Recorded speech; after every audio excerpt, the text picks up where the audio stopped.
만족해 나의 모든 것들이 주님 찬양해 나의 영원한 생명 대신 예수님 목소리 높여 찬양 주님 한 분만으로 주님 한 분만으로 나는 만족해 나의 모든 것 대신 주님 찬양해 나의 영원한 대신 예수님 목소리 높여 찬양해 다시 한번 주님 한 분만으로 주님 한 분만으로 나는 만족해 나의 모든 것 대신 주님 찬양해 나의 영원한 생명 대신 예수님 목소리 높여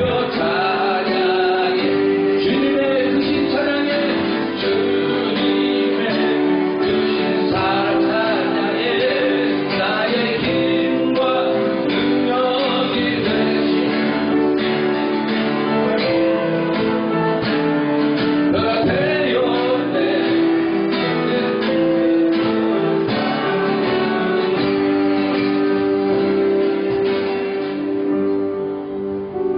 애기 좀 잠깐 들어볼래? 애기 때문에 찬양을 안 해.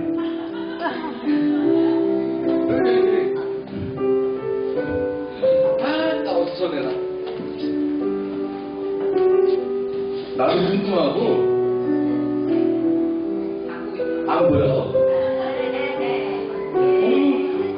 너무 궁금해.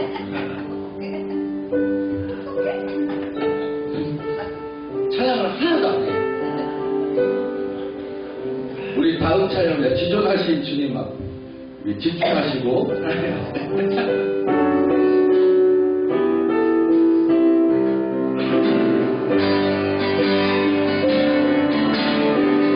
지존하신 주님 앞에 지존하신 주님 앞에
충만한 교회가 되기를 소망합니다. 오늘은 얘기도 왔고 드럼도 바뀌고 어수선하고 저도 잘 못하고 어수선하다가 수선하다가 그래도 은혜가 될 줄로 믿습니다. 우리 다음 찬양 함께 하는데요. 이게 우리 예수님의 마음인 것 같아요. 예수님의 마음을 생각하고 25년 이 마음 품고 살아가게 하시고 우리가 중보하며 영혼을 사랑하는 마음으로 25년을 살아갈 수 있도록 인도하여 기도하는 시간 갖도록 하겠습니다. 그날 사망의 그늘에 앉아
살아가게 하시옵소서. 25년도 예수님처럼 중보하며 살아가게 하여 주옵소서. 나로 인하여서 영혼들이 소생하며 기쁜 찬송 부르는 주의 백성들이 날마다 더하여지는 역사가 있게 하여 주옵소서. 이를 위하여 나의 삶이 하나님 앞에 더 성숙되고 기도하며 나아가는 믿음의 삶이 되게 하여 주옵소서. 우리 함께 기도하는 시간 갖도록 하겠습니다. 하나님 아버지, 우리 가운데 믿음을 주시고 예수님의 마음을 함께하여 주시고 감사합니다. 우리가 살아가며 있어서 우리 주의 마음을 품고 살아가며 날마다 기도하며 영혼을 사랑하는 마음으로 살아가게 하여 주옵소서. 그리하여 우리의 삶이 성숙되어 주님을 더 가까이 나아가며 주님이 원하시는 삶이 되게 하여 주옵소서. 우리 기도하는 삶을 살아가게 하시고 찬양하는 삶을 살아가게 하시고 감사의 기쁨이 날마다 더해지는 우리의 삶이 되게 하여 주시옵소서. 그래 우리로 인하여 나의 사회와 나의 직장과 나의 사업과 나의 이웃과 우리 그리스도에게로 돌아와 하나님 앞에 찬양하며 주님 앞에 나아가는 백성들이 날마다 더해지는 역사가 있도록 주님께서 축복하여 주시옵소서.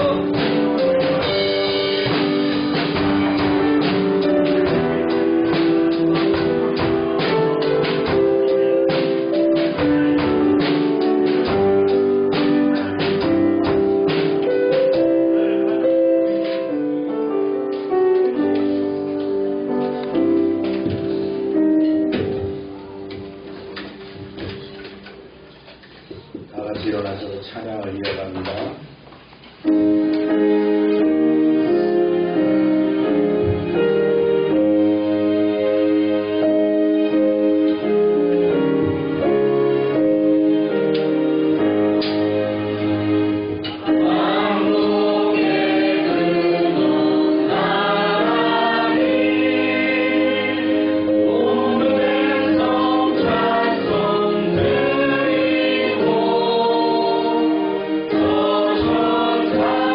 더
얻는 자마다 복이 있도다. 내가 내 손이 수고한 대로 먹을 것이라. 내가 복되고 형통하리로다. 내 집 안방에 있는 내 아내는 결실한 포도나무 같으며 내 식탁에 둘러앉은 자식들은 어린 감람나무 같으리로다. 여호와를 경외하는 자는 이 같은 복을 얻으리로다. 여호와께서 시온에서 내게 복을 주실지어다. 너는 평생에 예루살렘의 번영을 보며 내 자식의 자식을 볼지어다. 이스라엘에게 평강이 있을지로다. 아멘. 찬양 받으시기에 합당하신 여호와 하나님, 예수님의 십자가 대속의 공로로 거듭나게 하시고 부활의 소망을 가지고 살게 하시니 감사합니다. 아멘. 이제 저희가 연휴를 잘 마치고 거룩한 주일을 맞아 주님 앞에 나왔습니다. 하늘 문을 열어주시고 이 예배를 받아 주시옵소서. 아멘. 열방교회 모든 지체들이 소망 가운데서 주님께서 허락하신 은사대로 사역을 감당케 하시고 거룩하고 주인의 쓰심에 합당하며 모든 선한 일에 예비된 일꾼이 되게 하여 주시옵소서. 아멘. 이 시간 저희가 진정과 신령으로 입을 모아 찬송하게 하시고 생명의 부포수 같은 하나님의 말씀으로 주님의 은혜를 체험하게 하시며 헌신을 결단하고 돌아가는 귀한 시간이 되게 역사하여 주시옵소서. 아멘. 이 예배를 처음부터 끝까지 주님께서 주관하시고 홀로 영광 받으시기를 원하오며 예수님의 이름으로 기원하옵나이다. 아멘.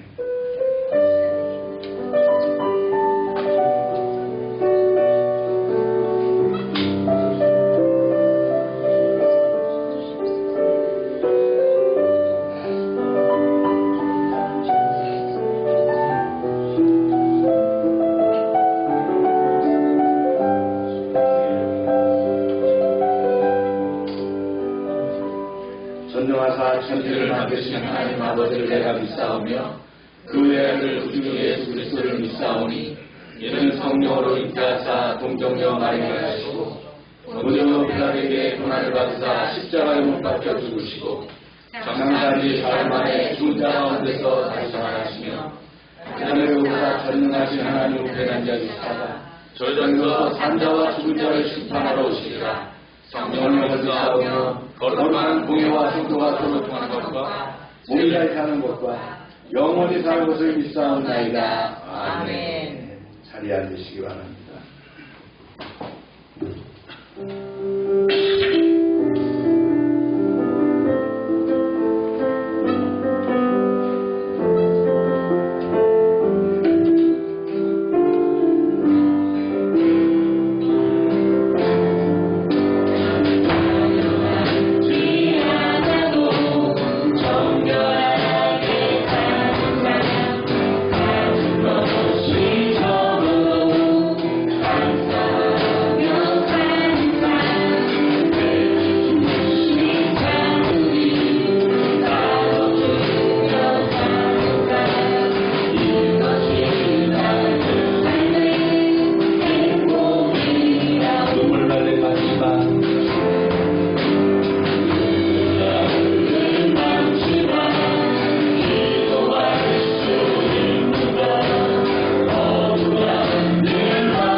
당연한 것이 하나도 없습니다. 모든 것이 하나님의 은혜인 줄로 믿습니다.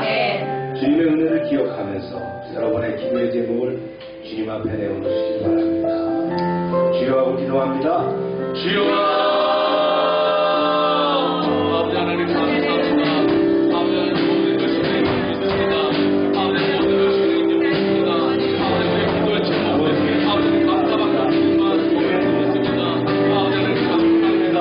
아버지 하나님 감사합니다. 아버지 감사합니다. 아버지 하나님 찬양합니다. 아버지 하나님 감사합니다. 아버지 우리가 드려진 예배를 받아 주시옵소서. 아버지 이 시간 아버지 우리가 드리는 모든 것을 감사합니다. 아버지 하나님 감사합니다. 아버지 감사합니다. 주님 찬양합니다. 주님 아버지 우리가 예배를 받아 주시옵소서. 아버지 하나님 왕이신 아버지 하나님 권세하신 아버지 예수님을 찬양합니다. 아버지 우리 되시어 하나님 우리 자신 아버지 되신 아버지 하나님을 찬양합니다. 아버지 우리 가르치시고 하시고 아버지 구하시기를 하나님 찬양합니다. 아버지 이 시간 아버지 성삼위일체 아버지 나의 하나님을 찬양하니 영광받아 주시옵소서. 아버지 주님께서도 아버지 열방의 감사의 정령이 하게 있어서 아버지 은혜가 넘치게 하시옵소서.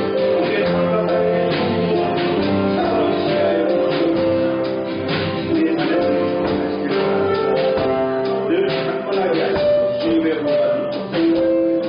아버지 우리 아버지 백성을 구하니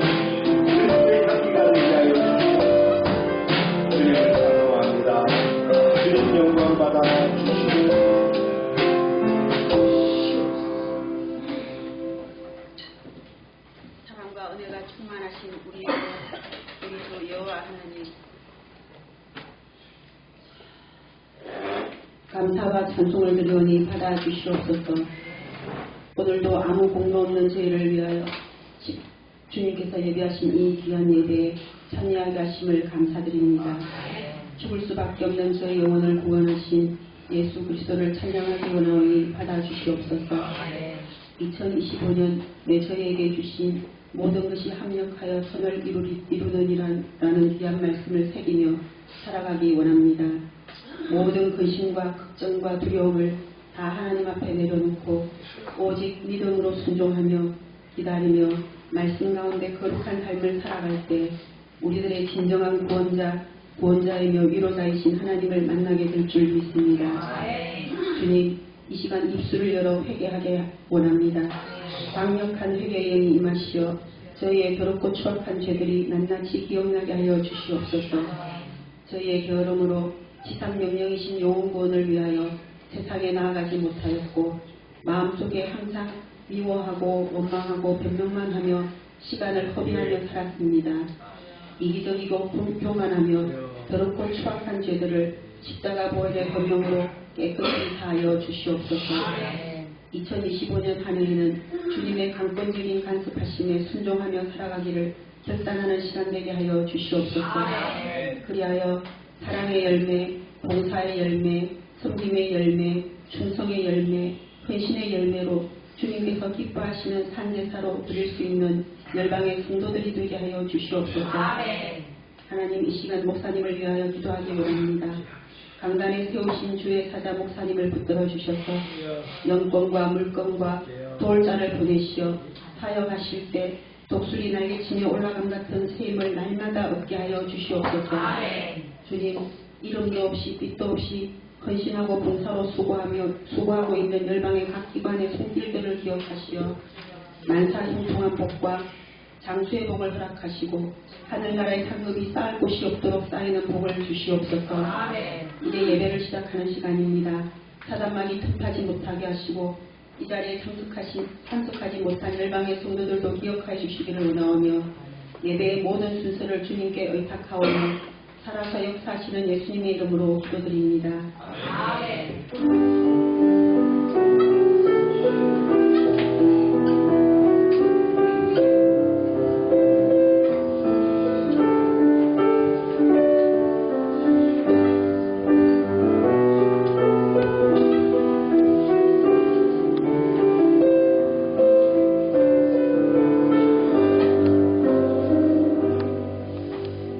광고 시간입니다.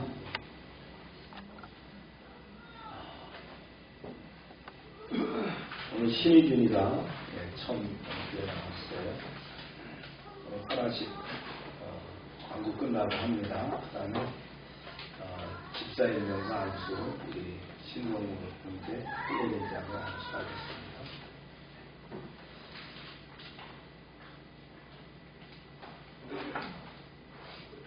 우리가 늘 전도하는 거 생활하시고요.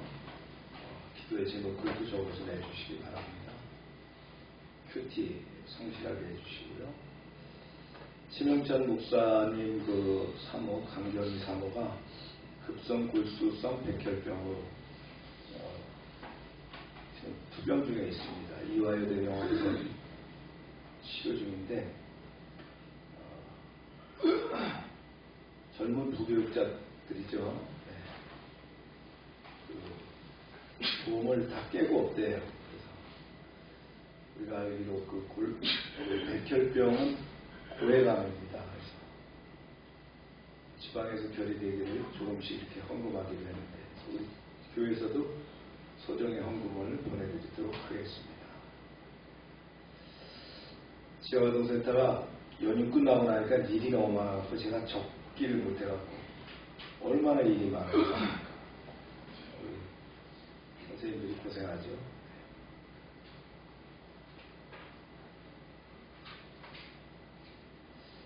답답초등학교 가족 행사가 12일 날 있답니다. 600명 학생들과 부모가 600명 참석하는데 선교사님한테 예배를 인도해달라고 그랬다는 거예요. 그래서 참 학교 공식 행사인데 예배를 1시간 동안 인도한다는 건 큰일이죠. 그렇게 우리 한국 같은 데서는 그런 일이 있을 수 없어요. 그죠? 필리핀이니까 그죠. 우리가 급식을 지원하니까 이런 일이 생기는 것 같은데 그날 학교 측에서 원하는 것은 600명이 밥 먹고 가기를 원한다는 거예요. 우리 한국 같은 600명 같으면 10,000원씩 따져도 600만 원이지만 거기서는 뭐 그렇지 않죠. 한 10분의 1도 안 되는 그런 비용으로 식사가 가능합니다. 기도해달라고 하고요. 그래서 저희도 선교비 보냈습니다. 선교비 약정서를 제출해 주시기 바랍니다.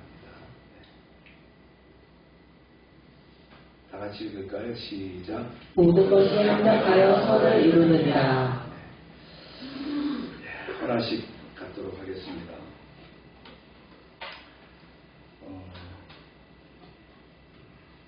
우리 침례교회는 출생한 아이가 결례가 끝나면 하나씩을 갖게 됩니다. 그래서 준비하셨다가 이렇게 나오라고 그럴 때 나오시면 돼요. 네. 엄마 아빠 같이 나오시면 되고요. 다 같이 잠깐 제가 기도하겠습니다. 하나님께서 축복의 통로를 통해서 이현이를 주셨고 또 그 다음에 동생 또 이준이를 주셨습니다. 너무나 감사드립니다. 그 가족과 권속과 식소들이 복된 줄로 믿습니다. 오늘 주님이 주신 말씀에 따라서 이제 오늘 처음 교회 나와서 헌화식을 할 텐데 주님께서 함께 하셔서 이준이를 받아주시고 주님의 보호와 능력이 임하게 하여 주시옵소서. 예수님의 이름으로 기도합니다. 자녀들을 적절하게 훈련시키고 또 발전시키도록 부모를 격려하고 도와주는 것은 교회의 특권입니다. 그러므로 부모와 자녀를 위해서 가정과 교회가 연합해서 봉헌 기도를 드리는 건 당연합니다. 봉헌의 행위는 하나님의 말씀과 가르침에 일치합니다. 그 예가 예수님이 어린아기 때 부모에 의해서 바쳐진 볼까요? 말씀을 시작. 동결의식의 아리차에 아기를 데리고 예루살렘에 올라가니 이는 주의 율법에 쓴 바 천태에 처음 난 남자마다 하리라는 대로 아기를 죽게 드리고 또 주의 율법에 말씀하신 대로 산비둘기 한 쌍이나 혹은 어린 집비둘기 둘로 제사하려 하리더라. 아멘. 산비둘기 한 쌍 가져왔어요? 아니면 집비둘기. 이제 율법에는 그렇게 되어 있어요. 이렇게 정결식을 할 때, 헌화를 할 때 이렇게 드린다. 율법은 그렇구나라는 걸 이렇게 알면 돼요. 예수님도 이제 이렇게 하셨죠. 시작. 너에게 이르노니 누구든지 하나님의 나라를 어린아이와 같이 받들지 않는 자는 결단코 그곳에 들어가지 못하리라 하시고 그 어린아이들을 안고 그들 위에 안수하시고 축복하시니라. 주님께서 아이를 안고 축복하셨다. 그렇습니다. 우리가 이 봉헌 예배를 통해서 첫 번째 우리에게 자녀를 주셔서 출생케 하신 하나님께 감사를 드리는 겁니다. 첫 번째가 감사죠. 그 다음은 우리는 하나님의 은혜에 의지하고 가정과 교회가 함께 일하면서 이 자녀를 교훈과 훈련과 구원의 체험과 주 안에서 성장하도록 부모와 함께 노력하겠다. 부모도 노력하겠다. 교회도 함께 하겠다라는 뭐냐면 약속입니다. 헌화식은 약속입니다. 그 다음에 또 이제 세 번째는 우리는 주 예수 그리스도께서 어린아이를 안고 축복하신 것을 기억하면서 주의 성령의 임재하심 안에서 하나님의 복이 아이에게 임할 것을 기도하는 이런 축복과 기도의 시간이 헌화식입니다. 이스라엘 백성들에게는 쉐마를 주셨어요. 한번 쉐마를 한번 우리 낭독하도록 합니다. 시작.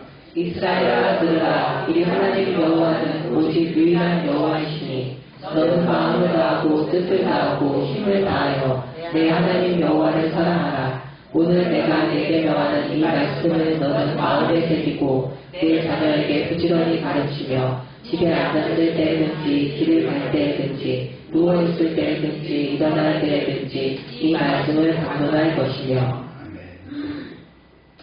그렇습니다. 하나님의 말씀을 늘 아이와 함께 둔다면 그 아이는 말씀으로 성장하고 말씀 안에서 또 승리하는 인생을 살아갈 줄로 믿습니다. 네, 우리 아이들이 앞에 나와서 서주시기 바랍니다. 공헌 시간입니다. 여러분들도 함께 아멘으로 이렇게 화답하시면 됩니다. 이렇게 절부로 서주시고요. 우리는 신성우, 홍예린 부부가 하나님 앞과 이 교회 교우들 앞에서 이 가정의 아들 신희준을 바치는 것을 인정합니다. 아멘입니까? 아멘. 부모에게 서약하도록 하겠습니다. 신성우 홍혜린 부부는 여러분의 아들 신희준을 주님께 바치는 데 있어서 하나님의 은혜와 교회의 협력에 의지하고 자녀에게 기독교 신앙의 진리를 가르치며 자녀 앞에서 그리스도인의 모범을 보이며 주님의 교훈과 훈계를 양육하며 성령의 인도하심으로 그리스도를 자기의 구세주로 받아들이도록 격려할 것을 서약하시겠습니까? 네. 아멘으로 답했습니다. 이제 우리 회원들, 교우들에게 묻습니다. 교회 회원으로서 여러분은 앞으로 적당한 때가 되면 이 아이가 그리스도를 구세주로 영접하고 침례로 그 신앙을 고백하며 교인이 되기까지 이 아이를 교훈하고 훈련하는 일에 이 아이의 부모와 협력할 것을 서약하십니까? 네. 만약 여러분이 이 책임을 수락하신다면 그 표시로 한번 일어났다 앉아주시기 바랍니다. 네, 감사합니다. 네, 모든 성도가 서약을 했습니다. 그럼 제가 아이를 안고 공헌 기도하도록 하겠습니다. 펴주세요.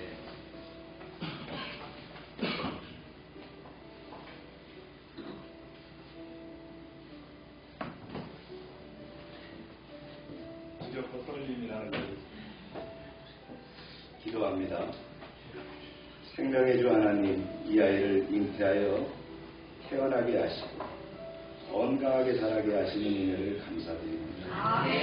이 시간 부모와 주의 백성이 이 아이를 주의 교훈과 훈계로 양육하기로 서약함을 허락하옵소서. 주의 성령이 임하셔서 이들의 사약이 이루어지도록 우리 가운데 역사하여 주옵소서. 이 아이가 주 예수를 믿고 영생을 얻으며 주의 교회에 충성된 일꾼이 되도록 구원의 은혜를 베풀어 주옵소서. 자비하신 주님, 이 아이를 주의 진리와 사랑으로 인도하사 건강하고 지혜롭게 성장하여 하나님께 영광을 돌리는 아이가 되게 하여 주옵소서. 예수님의 이름으로 기도합니다. 정말 참 신비죠?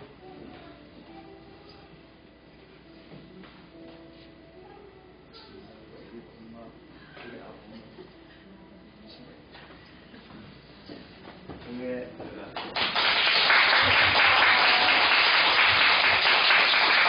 이어서 우리가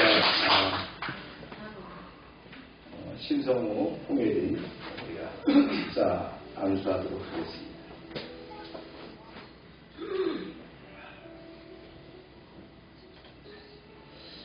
우리가 지난 1월 19일 날인가요? 사무처리를 통해서 규약을 개정했죠. 30세 이상의 남녀 회원이 아니라 우리 교회 성도로 결혼한 자는 연령의 제한을 받지 않는다. 그래서 때가 되어 안수하도록 그렇게 하겠습니다. 앞에 나와서 서약하도록 하겠습니다. 앞으로 나오세요. 우리 장로님, 권사님 그리고 집사님들 나와주셔서 함께 하겠습니다. 앞으로 나오세요. 같이 나오세요. 앞으로 나와 서주셔서 바로 안수할 수 있도록 하겠습니다. 목사님도 나오시고요. 네.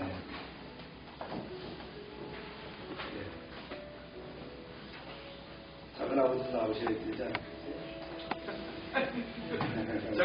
네. 작은 아니 어때? 자연스럽게 쓰세요.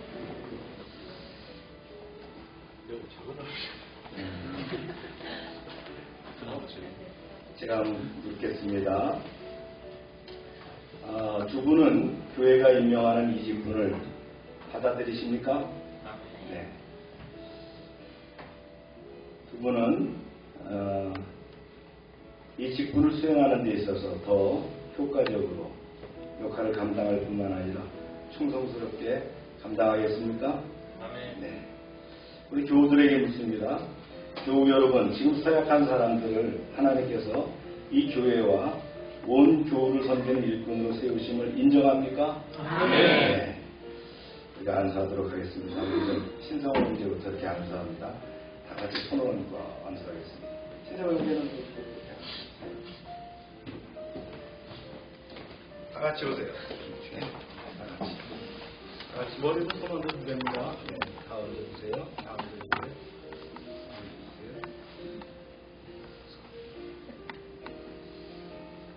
하나님 아버지, 사랑하는 일꾼을 보내주셔서 감사합니다. 신성호 형제를 열방교회로 집사로 임명하고자 합니다. 성부와 성자와 성령으로 기름 부어 주시옵소서. 아멘. 주님께서 이들을 지키시고 인도하여 주시옵소서. 아멘. 예수님의 이름으로 기도합니다. 아멘.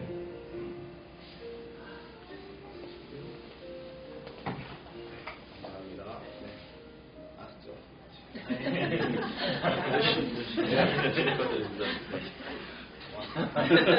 축하드립니다.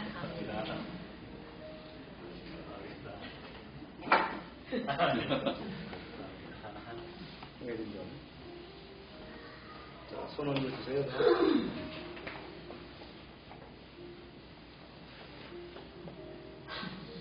하나님 사랑하는 딸을 열방교회 집사로 임명하고자 간구합니다.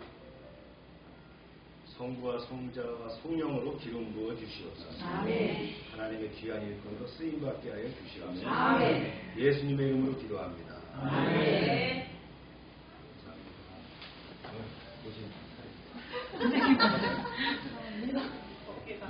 아이고 진짜 사랑합니다. 축하드립니다.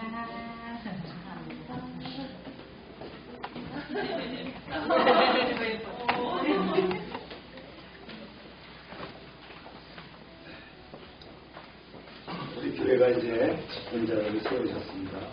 너무 감사하죠?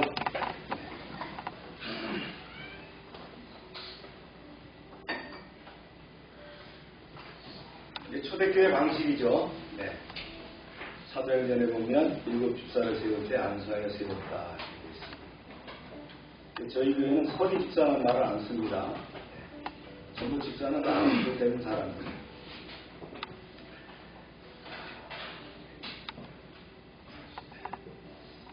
우리 말씀을 한번 공독하도록 합니다. 시작. 문 지키는 여종이 베드로에게 말하되 너도 이 사람의 제자 중 하나가 아니냐 하니 그가 말하되 나는 아니라 하고 대제사장의 종 하나는 베드로에게 기름 잘린 사람의 신철이라 이르되 내가 그 사람과 함께 동산에 있는 것을 내가 보지 아니하였느냐. 이에 베드로가 또 보이더니 곧 달기 울더라. 말씀과 함께 기도합니다. 하나님, 말씀을 주셨는데 부족한 종이 전합니다. 종의 입술은 둔하지만 주님께서 기억나게 하시고 영광으로 진리로 말씀하게 하여 주시옵소서. 예수님의 이름으로 기도합니다. 여러분들 잘 지내셨죠? 이번에 연휴가 꽤 길었는데 저는 독감 휴유증을 기침이 있어가지고 꼼짝 안 하고 집에서 자녀들하고 이렇게 했었어요. 또 밖에 안 나가 아이들하고 같이 있고 또 하는 것도 은혜가 되더라고요. 정대 목사님도 이제 좀 길게 있었다. 가서 너무나 참 좋은 명절이었다고 생각합니다. 오늘부터 이제 드럼을 이제 민규가 치고 그다음에 카운하고 이제 또 봉고도 연호 연서가 이렇게 하는 걸 해봤는데 공진이 형제님이 땀을 뻘뻘 흘리고 그때 너무 이게 박자도 잘 안 맞고 또 분위기도 어수선하고 하니까 그런 것 같은데 숙달이 돼서 영광도 지금 있습니다. 아멘. 우리 교회 찬양이 오히려 은혜롭습니다. 그렇죠? 아멘. 저는 뭐 뮤지시안이 뭐 아주 뭐 그렇게 다채롭게 또 테크니컬하게 찬양하는 것보다 마음을 다해서 드리는 그 찬양과 그런 고백이 오히려 은혜가 된다라고 생각을 합니다. 아멘. 제가 그런 분위기가 더 은혜롭지 않느냐 이렇게 생각이 들어요. 우리가 지난주 설교까지가 어디냐면 예수님을 잡으러 왔는데 저항하는 그 베드로가 나오죠. 그래서 말고의 귀를 자르는 거기까지 갔어요. 그 다음에 이제 계속해서 들어갑니다.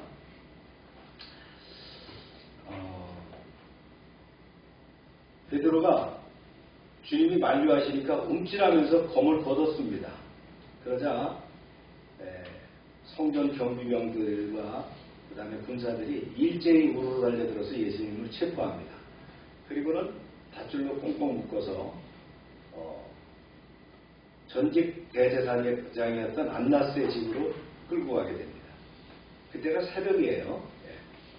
보세요. 시작.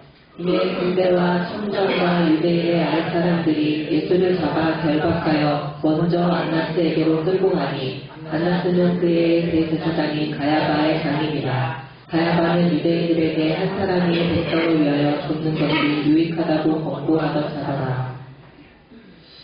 그때 이제 성경에 나오는 대제사장이 둘이 나와요. 안나스와 가야바가 나오는데 안나스는 장인이고 가야바는 사위입니다. 그 당시에 그 제사장직은 1년 직위로 이렇게 연장하도록 되어 있는데 로마 제국 원래 이 제사장은 종신제거든요. 근데 종신제를 하는 걸 로마 제국이 원치 않아요. 그래서 이제 교체돼서 장인이 사위에게 물려줬다는 거죠. 근데 안나스는 아들이 5이 있는데 이 아들 5명이 다 제사장입니다. 그리고 사위까지 대제사장을 시킬 만큼 그 시대의 가장 실권자가 누구였어요? 네. 바로 안나스입니다. 안나스가 가장 실권자예요. 그런 위치에 안나스가 있었다. 그래서 사내들인으로 끌고 가야 되는데 어디를 끌고 갔다고요? 안나스 집으로 끌고 갔다는 거예요. 그래서 이제 베드로가 이제 부인하는 것이 나옵니다. 네, 시작. 시몬 베드로와 또 다른 제자 한 사람이 예수를 따르니 이 제자는 대제사장과 아는 사람이라 예수와 함께 대제사장의 집들에 들어가고. 네. 오늘 말씀의 가장 핵심적인 것이 베드로가 부인하는 이야기입니다. 그래서 안나스 저택으로 끌고 갈 때에 몰래 뒤따라간 그 제자들이 있었다는 거예요. 그 중에 2명이 나옵니다. 하나는 베드로, 하나는 요한입니다. 한번 보세요. 시작. 베드로는 문 밖에 서 있는지라 대제사장을 아는 그 다른 제자가 나가서 문 지키는 여자에게 말하여 베드로를 데리고 들어오니 문 지키는 여종이 베드로에게 말하되 너도 이 사람의 제자 중 하나가 아니냐 하니 그가 말하되 나는 아니라 하고. 여기서 다른 제자라는 것은 사도 요한이거든요. 이 요한복음을 쓴 요한이에요. 대제사장 저택에 문을 지키는 종과 잘 아는 사이였어요. 그래서 자기는 들어왔는데 베드로가 안 따라 들어온 거예요. 그래서 얘기하죠. 이복에 이 사람은 나와 가까운 사람이니 집 안으로 들여보내주게. 그래서 문지기를 맡고 있던 그 하인이 들여보낸 거예요. 들여보내다 보니까 우선 많이 낯이 익었거든요. 잠깐만요. 그러면서 의심적인 얼굴로 베드로에게 묻죠. 어딘가 안면이 있다 싶은데 당신 혹시 예수 제자 가운데 한 사람이 아닌가요? 그렇죠. 맞죠. 이렇게 다 붙였다. 그러자 베드로가 뭔가 숨기려다 들킨 사람처럼 화들짝 놀라면서 손사래를 치면서 그럽니다. 지금 대체 무슨 소리라는 거예요? 난 아니에요. 난 아니에요. 이렇게 하고 손사래를 치고 뿌리쳤다는 거예요. 이게 언제 나왔어요? 6월절 만찬석상에서 예수님이 예언한 대로죠. 그래서 예수님이 붙잡혀서 이제 그 위기에 처하자 베드로가 잔뜩 겁에 질려서 3년 가까이를 예수님과 함께 했는데 이 동고동락했던 스승 예수님을 모른다고 하는 부인하는 그런 내용이었다는 거예요. 그리고는 이제 위기를 넘기고는 슬쩍 불을 쬐고 있었다는 거예요. 보세요. 그때가 추우고 종과 아랫사람들이 불을 피우고 서서 쬐니 베드로도 함께 서서 쬐더라. 이른봄 새벽녘 얼마나 춥습니까? 경비병들과 종들은 바깥에다가 이제 불을 펴놓고 화덕불을 펴놓고는 삥 둘러앉아서 불을 쬐고 있었어요. 문지기 여종에게서 겨우 빠져나온 베드로는 슬며시 다른 사람과 섞여서 그들과 함께 서서 불을 쬐고 있었습니다. 불 쬐면 어때요?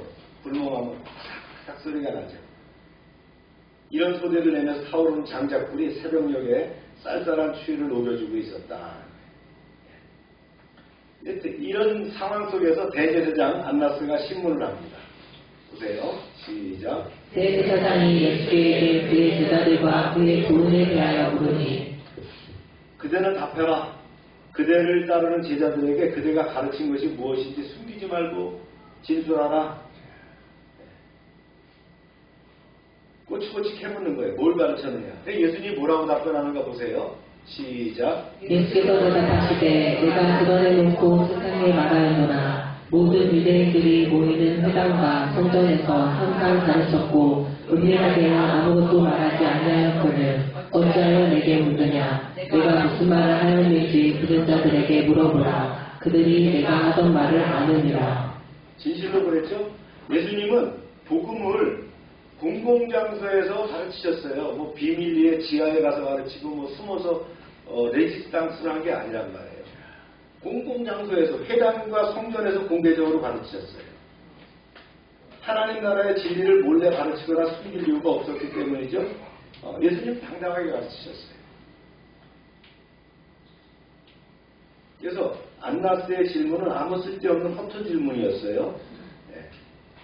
그때 이제 제지를 받죠. 보세요.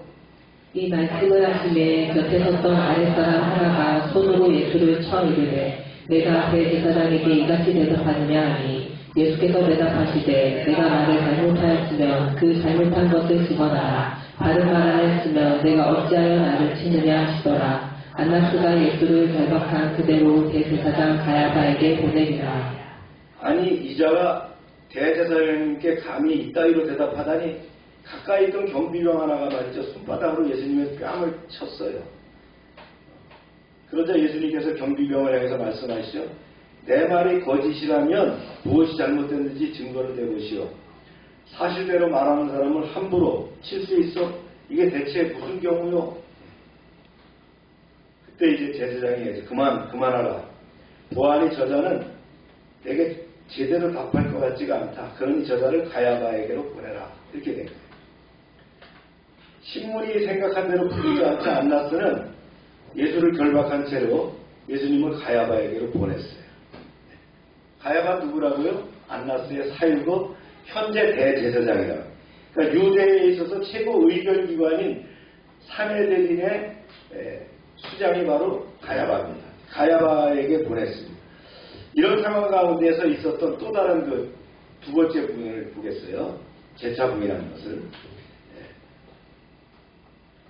베드로가 둘째고 있는데 긴가민가 쭉 지켜보는 사람이 있어요. 그러다가 그 사람이 의심쩍으니까 입을 여는 거예요. 보십시오. 시작. 시몬 베드로가 서서 불을 쬐더니 사람들이 묻되 너도 그 제자 중 하나가 아니냐. 베드로가 부인하여 이르되 나는 아니라 하니 대제사장의 종 하나는 베드로에게 귀를 잘린 사람의 친척이라 이르되 내가 그 사람과 함께 동산에 있는 것을 내가 보지 아니하였느냐. 이에 베드로가 또 부인하니 곧 달게 울더라. 보시오. 낯이 매우 익은데 당신도 저 예수란 사람의 제자들 가운데 한 사람이 분명한 것 같은데 그렇지 않소? 그러자 베드로는 불에 댄 것처럼 화들짝 놀랍니다. 아까 문지기 여종의 질문에 모른다고 부인한 데 이어서 두 번째 부인이죠. 마태복음에 따르면 베드로가 이 두 번째 부인할 때 맹세까지 했다는 거예요. 아니 무슨 말을 그리 하는 거예요? 맹세컨대 나는 아니요. 난 저 사람의 제자가 아니란 말이에요. 그러자 다른 사람이 불쑥 나타나서 베드로에게 묻습니다. 그는 조금 전에 겟세마네 동산에서 베드로에게 귀를 잘린 사람의 친척되는 사람이에요. 대제사장의 종들 가운데 하나였죠.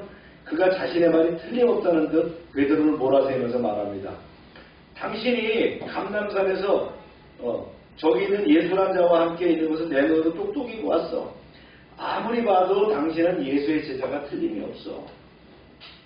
하기야 3년 내내 예수님의 옆에서만 있던 베드로인데 그 사람들이 몰라볼 리가 만무했죠. 그런데도 베드로가 더욱 큰 소리로 끝까지 모른다고 결코 아니라고 부인합니다. 마태 기록에 따르면 베드로가 세 번째 예수님을 모른다고 부인할 때는 어떻게 했다고요? 저주까지 했다. 난 아니란 말이에요. 내가 미치지 않고서요. 저는 몹쓸 시골뜨기 한낱 엉터리 작자를 내가 따라다니겠어? 이러면서 저주까지 했다. 그 순간 어떻게 했다고요? 기다렸다는 뜻이 달기 울었다. 과연 예수님이 예언한 그대로죠? 6월절 만찬 석상에서 베드로가 뭐라 그랬어요? 내 목을 걸고 목을 내놓더라도 내가 주님을 끝까지 따르겠다고 호언장담하던 베드로가 아니었느냐. 그때 주님 뭐라고 말씀하셨어요? 내일 아침 달기 울기 전에 너는 세 번이나 나를 모른다고 부인할 것이다. 네, 그 말씀이 이루어졌죠. 우리가 말씀을 한번 정리해 볼까요? 앞에서 살펴본 것과 같이 유다의 배신으로 인해서 대적들에게 체포당하신 예수께서는 이제 사내들인 공예의 원로인 안나스에게 신문을 당하며 예수님께서 이미 예언했던 베드로의 부인 사건이 기술되어 있는 내용이 오늘 말씀이에요. 즉 겟세마네 동산에서 체포당하신 예수님께서 즉시 안나스의 집으로 끌려가셨죠. 그런데 안나스는 실제로 당시 현직 대사장은 아니라 전임 대사장이었음에도 불구하고 자기 사이 가야바를 대제사장 자리로 앉힐 만큼 유대 사회에서 배우의 실력자였다는 거예요. 안나스는 먼저 예수님을 신문한 후에 가야바의 집에 소집되어 있는 사내들인 공회로 이송함으로써 예수님의 유죄와 사형을 확정시킬 수 있는 거짓 증거와 증인들을 조작해내려고 시도했던 거예요. 이와 같은 안나스의 사약한 계략 앞에서도 예수님은 전혀 흔들림 없이 틀림없이 당당하고 아주 의연한 자세를 유지했음을 우리는 봤습니다. 오히려 그 신문 내용을 반박하거나 책망하셨어요. 이는 예수님께서 메시아로서 자신의 유언과 권세를 드러내 보이셨다는 거예요. 우리가 시종일관 예수님의 그 당당한 모습들을 봐왔죠. 본문에는 안나스에게 당하신 예수님의 신문이 주로 기록되어 있지만 공관복음, 요한복음을 제외한 공관복음은 이후 일어난 당시 제사장이었던 가야바의 집에서의 신문을 보다 상세하게 다루고 있어요. 이러한 차이는 공관복음서 저자들이 공식적인 신문보다 주의를 기울인 반면 요한은 공관복음서에 기록되어 있지 않은 실제적인 주요 신문이 이루어졌던 안나스의 신문에 보다 주의를 기울이고 있다는 거예요. 무슨 뜻인지 알겠죠? 요한은 그런 데 초점을 맞췄다는 거예요. 본문에 주목해야 할 사실은 다른 복음서에는 생략되어 있는 예수님의 신문 현장에 요한이 있었다는 사실과 베드로가 대제사장의 집에 어떻게 들어갈 수 있었는가 하는 점을 밝혀주고 있습니다. 이는 본서 저자가 목격자로서 세부적인 상황을 기억하고 있었다는 점과 더불어 초대교회 독자들이 궁금하게 생각했던 당시의 정황을 아주 분명하게 설명하기 위한 것이었죠. 본문은 베드로 부인 사건을 두 부분에 걸쳐서 소개했어요. 유월절 마찬시 모두 예수님을 버리고 떠날지라도 목숨을 바쳐서 충성하겠노라고 했던 베드로가 하룻밤이 지나기도 전에 이처럼 세 번이나 예수님을 모른다고 부인하는 나약한 모습을 보인 것은 의외였습니다. 하지만 베드로가 주님을 세 번째 부인하자마자 새벽닭이 울었다고 기록함으로써 그의 부인에 대한 예수님의 예고가 현실적으로 이루어졌습니다. 베드로의 좌절과 실패를 통해서 우리는 죽음의 위협 앞에서 너무나 연약하고 비열한 모습을 보일 수밖에 없는 인간의 본성의 한계를 실감합니다. 따라서 성도들은 인간적인 의지와 지식으로 예수 그리스도를 섬기려고 하기보다 보혜사 성령님께서 베푸시는 능력과 지혜를 힘입어서 예수를 섬기는 자들이 되어야 할 것이다. 오순절 성령 강림 이후에 베드로가 보여준 역동적 신앙과 삶, 역시 바로 여기에서 그 비결이 있음을 우리는 알 수가 있다. 할렐루야. 말씀을 적용해 보겠습니다. 우리는 본문에서 영혼의 겨울을 지나고 있는 예수님의 한 제자를 만나죠. 그가 누구예요? 베드로다. 한때는 영적인 열정을 불태우면서 예수님의 수제자로 섬기던 베드로가 자신의 영적 여정에서 가장 춥고 추운 겨울밤을 맞이하고 있습니다. 그가 인생에서 이런 영적 겨울을 맞이한 원인이 뭐냐?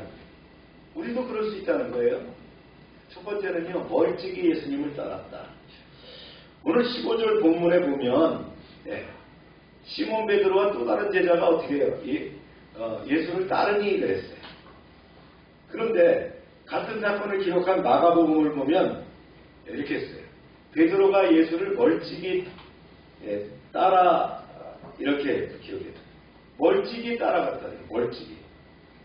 누가복음 또한 예수를 잡아 끌고 대제사장의 집으로 들어갈 때 베드로가 멀찍이 따라가니라 그렇게 기록하고 있어요. 마가나 누가는 다 같이 베드로가 어떻게 했다고요? 예수님을 멀찍이 따라갔다라고 기록하고 있다.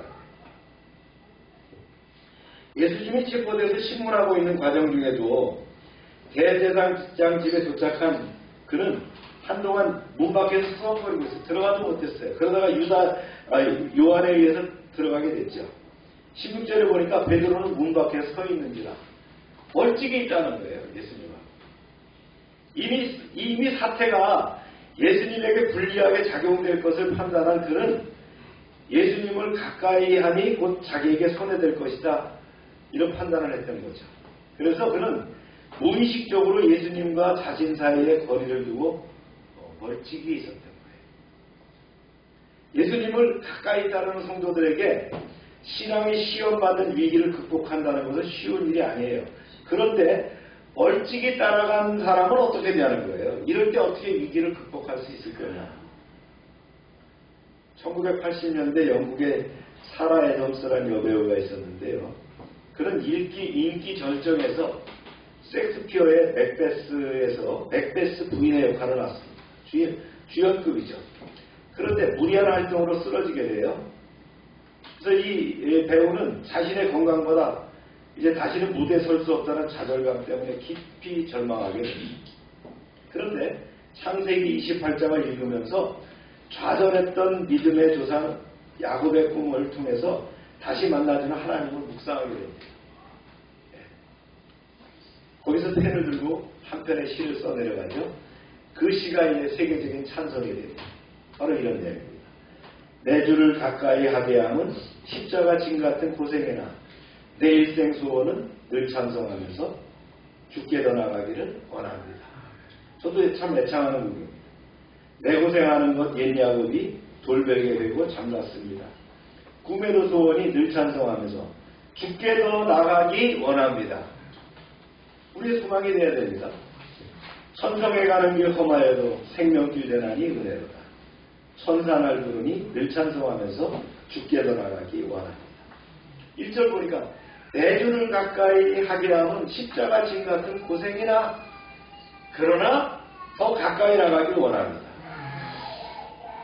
이 사라 애덤스는 43세 나이로 세상을 떠났어요. 이 찬송이 역사를 통해서 위기에 처한 성도들에게 주님에게 가까이 나오게 하는 위대한 도구가 됐죠.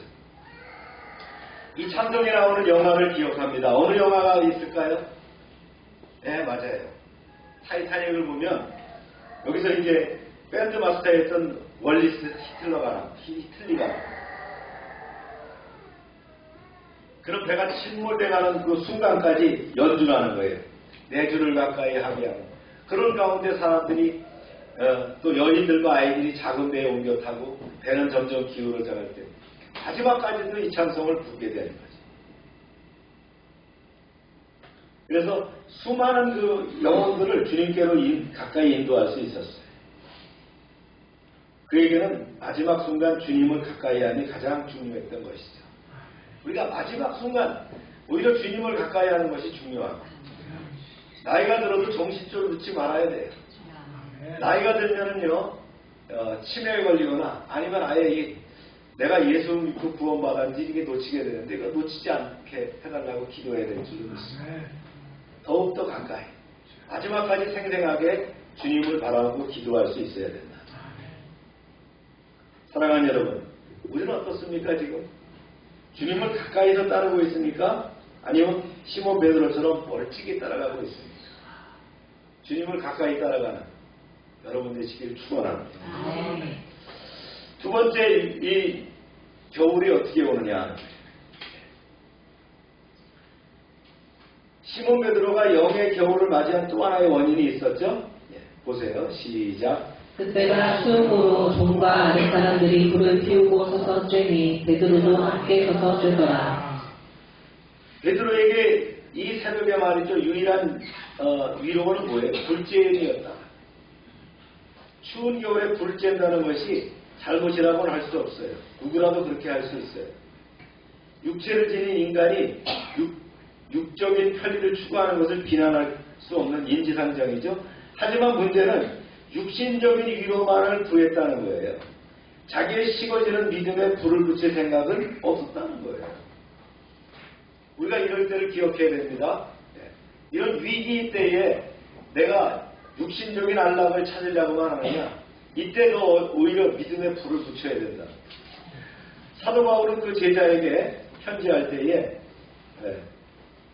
그에게 존재해야 될 우선순위를 이렇게 권면합니다. 보세요. 시작. 그러므로 내가 나의 안수함으로 내 속에 있는 하나님의 은사를 다시 굳을 듯 하기 위하여 너로 생각하게 하노니. 육신의 필요보다 더 중요한 것은 뭐예요? 영적인 필요가 하다는 거예요.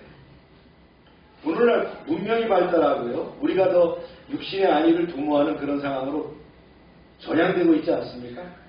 그러나 이상하게 우리의 육신이 편하면 편할수록, 따뜻하면 따뜻할수록 우리의 신앙의 열정은 어떻게 해요? 오히려 점차 온도가 낮아지고 있다. 세상의 기온은 올라가고 있는데 우리의 신앙 온도는 내려가서 되겠어요? 옛날에는요, 냉난방이 제대로 안 되는 그런 시절이 있었어요. 우리나라 곳곳에 산골마다 말이죠, 기도원들이 있었습니다. 거기 가면 그 기도하는, 하나님의 은혜를 간구하며 또 나라를 위해 기도하는 그런 영적인 메아리들이 있었습니다. 우리는 이제 그런 영적인 야성을 회복해야 돼요.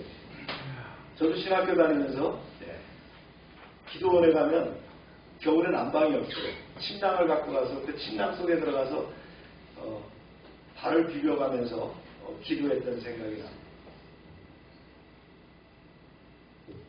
우리가 그런 그 기도의 야성을 갖고 있었어요. 밤새 추위를 떨면서 기도원에서 기도했던 그때 우리를 기억해야 되는데 우리는 점차 안락한 대로 변화해가고 있다. 한때 내 안에서 주님만 생각해서 불타오르던 그 믿음의 불꽃이 되살라져야 되지 않겠느냐. 구약에 보면 요나가 나오죠. 요나가 니느웨에 가서 복음을 전하는데 도망갔다가 다시스로 가는 배를 탔다가 풍랑을 만나게 했고 다시 이제 큰 물고기 뱃속에 들어갔다가 토해 나서 어디로 갑니까? 니느웨이. 니느웨이가 어디에 지금 시리아를 얘기하는 거예요. 거기에 가가지고 그 큰 다마스커스가 갖고 복음을 전하는데 그냥 설렁설렁 전하다 한 사흘 전하고는 산에 올라가고 하나님께서 이 제약된 도시를 어떻게 폭망하시게 하시나라고 구경하려고 완전히 햇빛이 내리쬐거든요. 그때 박넝쿨이 있어서 박 그 잎사구를 갖다 이렇게 쓰고 있는데 햇빛이 자꾸 나니까 이 박이 어떻게 돼요? 쪼그라들잖아요. 이 파리가. 그때 불평을 합니다. 그랬더니 하나님께서 뭐라고 요나에게 말씀하시냐 이 말씀이에요. 시작.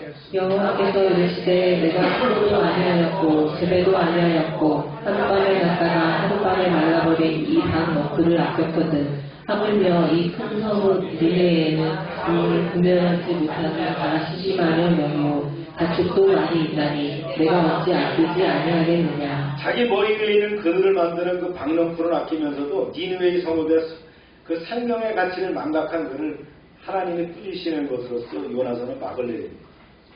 오늘 우리도 육신적 위로에 집착한 나머지 자신과 이웃의 영적인 필요를 망각하고 있는지 아닌지 모르겠어요. 베드로의 추운 겨울, 그것은 육신적인 위로에만 매달려 있을 때 찾아온 것임을 우리는 잊지 말아야 됩니다.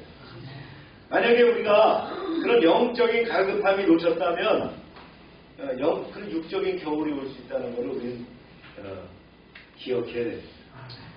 세 번째는요, 우리가 잘 아는 거짓말이에요. 주님이 예언대로 그대로 다 울기 전에 3차례에 걸쳐서 예수님과 연관을 부인하게 됩니다. 첫 번째는 문 지키는 여종 앞에서 그랬죠. 시작. 문 지키는 여종이 베드로에게 말하되 너도 이 사람의 제자 중 하나가 아니라 하니 그가 말하되 나는 아니라 하고. 여러분 솔직히 한번 생각해 보세요. 그런 상황에서 대제사장 안나스 집에 들어가다가 여종한테 딱 걸렸어요. 당신 예수의 제자가 아니야. 그런데 네 맞아요. 내가 예수의 제자 이렇게 할 수 있겠어요? 선언을 못할 거예요. 이게 상황적 거짓말이거든요. 우리가 거짓말을 위해서 거짓말하는 게 아니라 상황적 거짓말을 할 수밖에 없는 거예요. 네.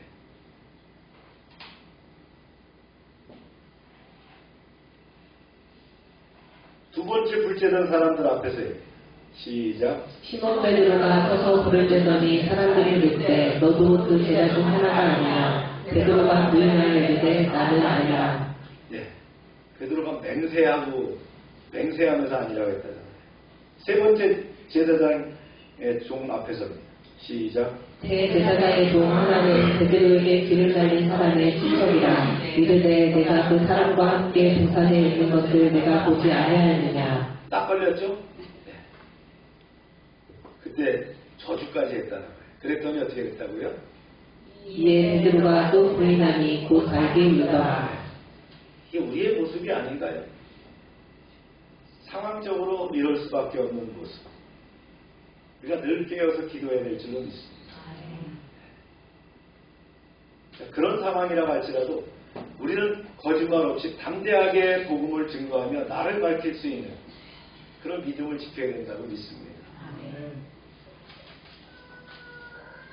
왜 베드로가 그렇게 됐었을까요? 주님 지적한 바가 있죠. 뭐라 그랬어요? 마귀의 유혹에 사로잡혔기 때문에. 마귀야 물러가라 하지 않았습니까? 예수님께서. 귀신이 말이죠. 귀신같이 우리를 약하게 한다는 거예요. 그래서 늘 성령으로 충만해야 된다. 할렐루야. 그렇습니다. 요한복음 8장 44절에 보면 마귀를 가리켜서 거짓말쟁이여 거짓의 아비라 그랬다. 왜 거짓말을 해요? 사단이 나에게 인서트하면, 사단이 나를 타치해갖고 나를 꼬이면 거짓말이 나오게 된다.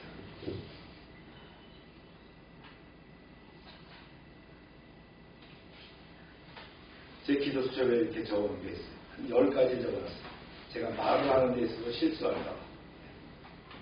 그 중에 뭐예요? 뻥튀기 하지 않고, 더 플러스해서 얘기하지 않고, 거짓말하지 않는. 근데 사람은 안 그래요. 자꾸 그렇게 되게 돼 있어요. 또 하나는 뭐냐면요. 또 하나의 원인은 두려움 때문이라는 거예요. 보세요. 시작. 베드로와 사도들이 대답하여 이르되 사람보다 하나님께 순종하는 것이 마땅하니라. 그 말씀 전에 이제 사람을 두려워하면 올무에 걸리게 되거니와 여호와를 의지하는 자는 완전하리라. 사람을 두려워하면 올무에 걸린다. 두려움 때문에 거짓말이 나온다. 우리가 거짓말할 때 그것이 자신을 지키는 안전한 방어기제라고 생각할 수 있어요. 그러나 결국은 그것이 궁극적으로 우리를 파괴합니다. 우리나라 유명 정치인 중에서 아주 공적인 그 인터뷰에서 그랬죠. 누구를 아느냐 그러니까 모른다 그랬어요. 그게 상황적인 거짓말입니다. 그 사람이 진짜 나빠서라기보다는 상황적으로 뱉어놓고 보니까 이게 수습이 안 되는 거야. 그랬더니 그거를 어떻게 해요? 재판에 걸어가지고 지금 뭐 1심, 2심 뭐 이렇게 하고 있지 않습니까? 근데 거기에 굉장한 아주 이슈가 걸려 있잖아요. 이게 상황적 거짓말이에요. 만약에 솔직하게 안다고 했다면, 불리하더라도 안다고 했다면 아마 그는 대통령이 됐을 거예요. 이런 사태가 안 일어났을 수도 있어요. 참 안타깝죠? 우리가 솔직한 것이 중요하다. 에베소 6장에 보면 영적을 무장을 설명하면서 뭐라고? 진리의 허리띠라고. 진리의 허리띠만이 우리를 지키는 확실한 무장이다. 우리가 진실할 때 우리는 안전합니다. 우리가 진실할 때 상황이 안 그렇다 할지라도 하나님이 우리를 지키신다. 하지만 사람에 대한 두려움을 가질 때 베드로는 비겁하게 거짓말을 하게 됐어요.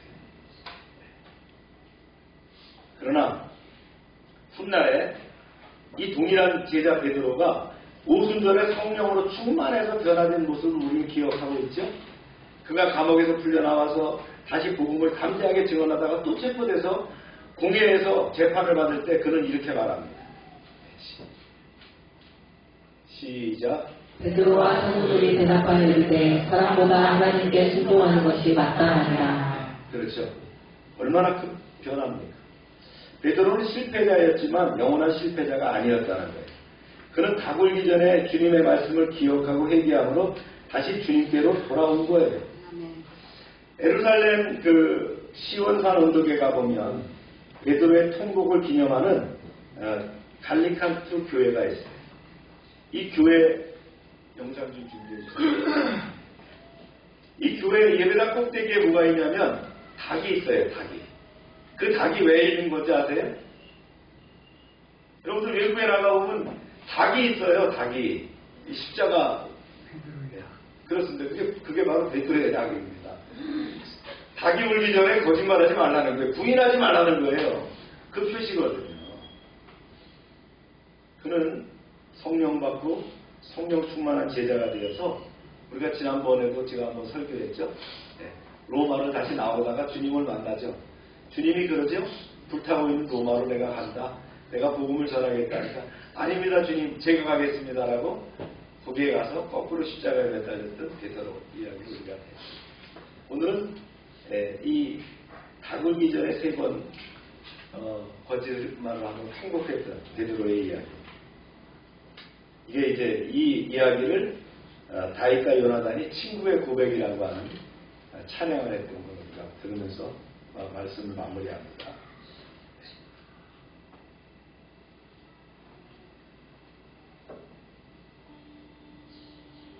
소리 좀 키워주세요.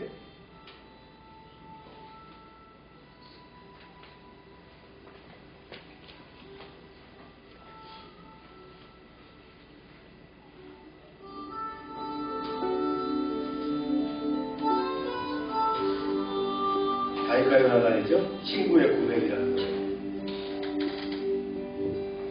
아름다웠던 지난 추억을 사랑했었던 마음 친구들 멀고도 험한 고난의 길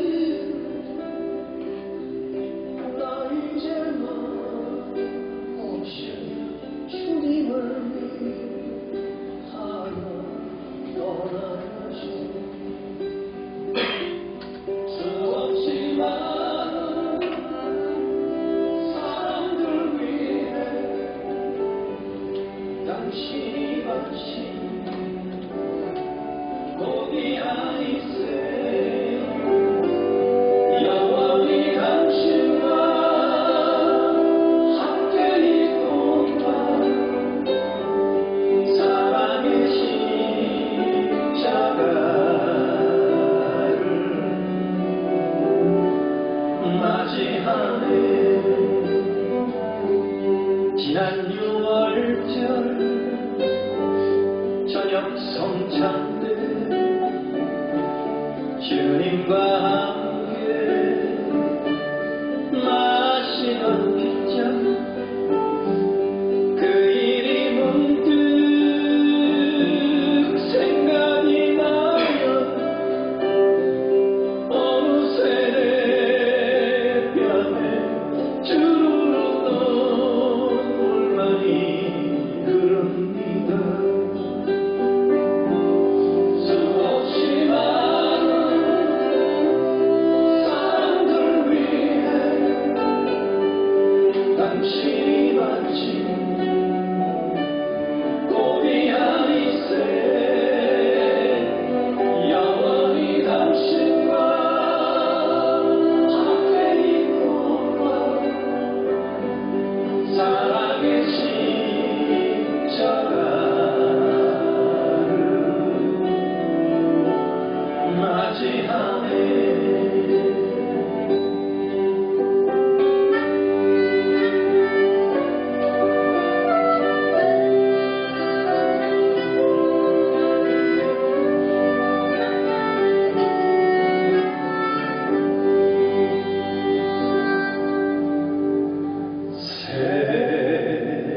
새벽 다울 때 난 괴로웠어 불안이면 난 무서웠어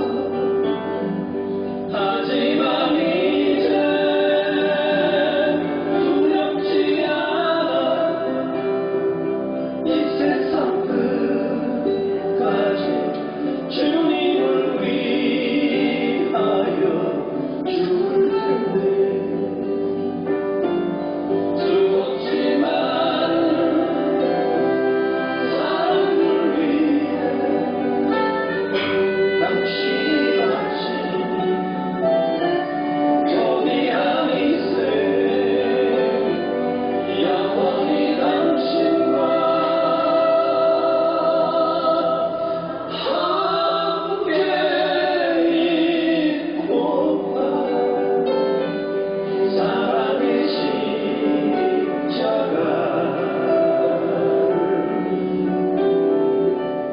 맞이하네. 사랑의 십자가를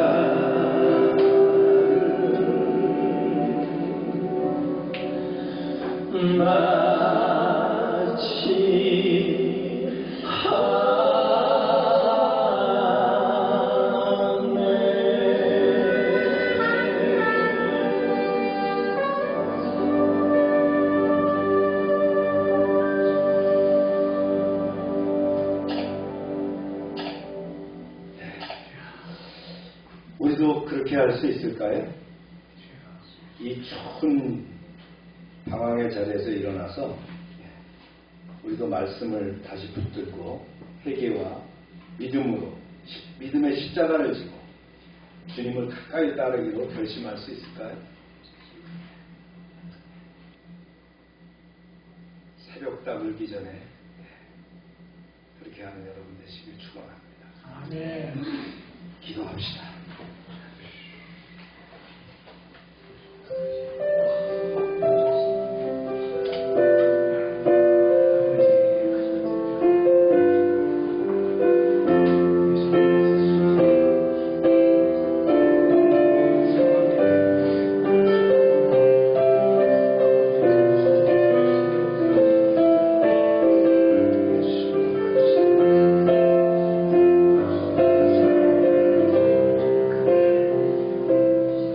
사랑의 주님, 누구보다 열성적이고 자신만만했던 베드로의 좌절과 실패를 통해서 우리는 죽음의 유혹 앞에서 너무나 연약하고 비열한 모습일 수밖에 없는 인간의 본성을 한계를 실감합니다.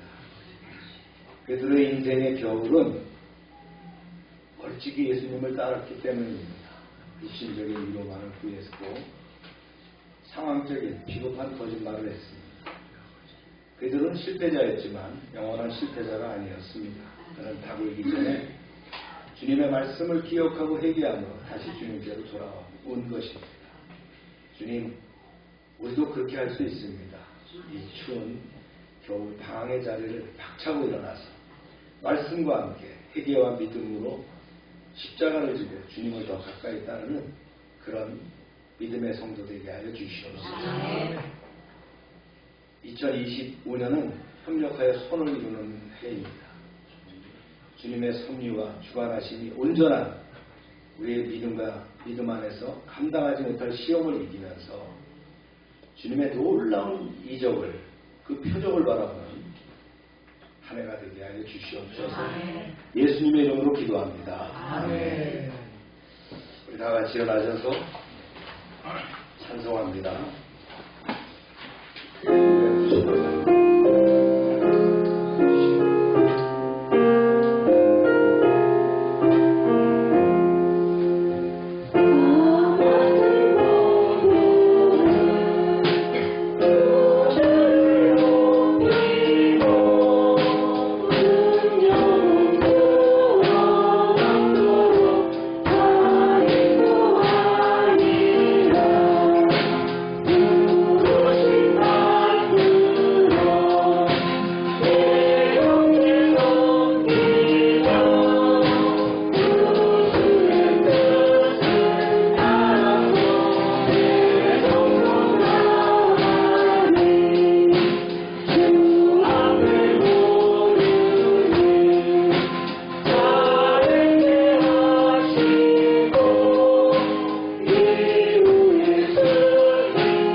하나님의 능력이 함께 하실 때에 세상적인 방법으로 고치지 못하는 질병도 치료할 줄로 믿습니다.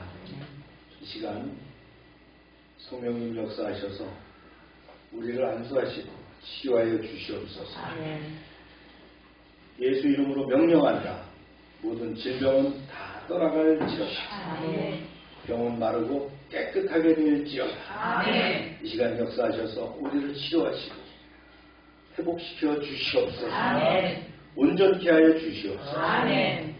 날마다 넘치게 하시는 주님의 구원의 은총에 감사드리며 저희에게 주신 것을 이제 구별하여 하나님께 드립니다. 약속의 말씀대로 11조를 드리고 감사의 예물을 드리고 선교의 예물을 드리고 약정한 예물을 드립니다. 주님 100배로 차고 넘치게 채워 주시옵소서. 황충을 금하여 주시고 과실이 기한 전에 떨어지지 않게 하시고 주님의 보호가 눈동자처럼 드러나게 하여 주시옵소서. 주님의 말씀을 삼가 듣고 그 명령을 행하는 백성들을 축복하시고 세계 모든 민족에 뛰어나게 하여 주시옵소서. 우리가 말씀에 순종하면 모든 복이 우리에게 그대로 미칠 줄로 믿습니다. 성읍에서도 복을 받고 들에서도 복을 받고 몸의 소생과 토지의 소산과 짐승의 새끼와 우양의 새끼가 복을 받으며 광주리와 떡반죽 그릇이 복을 받으며 들어와도 복을 받고 나가도 복을 받게 하여 주시옵소서. 대적이 일어나 우리를 치료할지라도 그들이 패하게 하시고 그들이 한 길로 왔지만 7길로 도망가게 하여 주시옵소서. 하나님께서 우리를 위하여 하늘의 아름다운 복을 열어사 우리의 땅에 때를 따라 비가 내리게 하시고 우리의 손으로 하는 모든 일에 복을 주셔서 많은 사람들에게 나누며 베풀게 하시고 머리가 되고 꼬리가 되지 않게 하시며 위에만 있게 하시고 아래에 있지 않게 하여 주시옵소서. 저희가 드리는 이 물질이 하나님이라는 데 쓰임받게 하시고 쓰이는 곳마다 하나님의 영광과 역사하심이 드러나게 하여 주시옵소서. 이제는 우리 주 예수 그리스도의 은혜와 하나님 아버지의 크신 사랑과 성령의 교통하심이 이제로부터 영원토록 함께 하시기를 축원하옵나이다. 아멘.